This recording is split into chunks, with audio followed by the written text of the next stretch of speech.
अच्छा तो अस्सलाम वालेकुम। सबसे पहले उम्मीद है आप सब खैर खैरियत से होंगे। आज हम आप लोग को एक ऐसे प्लेटफॉर्म के बारे में बताएंगे जो कि लड़कियों के लिए बहुत ज़्यादा अच्छी है और बहुत ज़्यादा मतलब अर्निंग कर सकती है, ठीक है। और इसमें लड़कियां बहुत इजी अर्निंग करेंगी, ठीक है।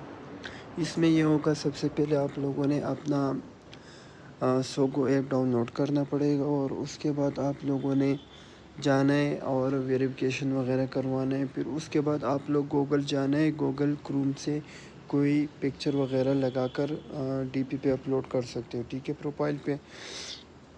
उसके बाद आप लोगों ने एजेंसी के लिए वेरिफिकेशन, फेस वेरिफिकेशन करना पड़ता है। उसके बाद कुछ भी नहीं करना पड़ता, आप लोग एजेंसी ज्वाइन करें, ठीक है। और एजेंसी ज्वाइन करने के बाद आप लोग उधर बैठ सकते हैं और एक दूसरे से बात भी कर सकते हैं।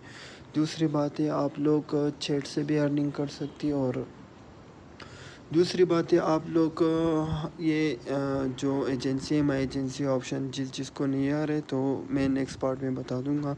जिस तरह मेरा अभी 3758 है, इस तरह डायमंड ये लोग आप लोग कन्वर्ट भी कर सकते हो कॉइन्स में। और अगर आप लोग चाहते हैं कि हम विड्रावल लेना चाहते हैं तो आप लोग इसको विड्रावल कर सकते हैं, ठीक है। रिसीलर ट्रांसफ़र कर सकते हैं या पाकिस्तानी वॉलेट में या पे पे या वीज़ा कार्ड पे, किसी चीज़ पे आप लोग विड्रावल ले सकते हैं। अभी मैं आप लोगों को बताऊंगा कैसे जाना है, किस रूम में बैठना है, क्या करना है। ये देखो, जिस तरह मैं एक रूम में आया हूँ, इधर ये लोग अपनी अर्निंग कर रहे हैं, बातचीत कर रहे हैं, ठीक है। और इस तरह ये लोग अपनी अर्निंग हासिल कर रहे हैं, ठीक है। तो ये आज का व्लॉग है, कहानी अगर किसको समझना है बाद तो में कहना कि फिर मैं तेरी दूसरा बोलती वो बंद नहीं, मैं अपलोड गाने कर बात दूंगा। कर रही हूँ। शुक्रिया। मेरी नहीं हुई, मैं सफ़र कर चलने लग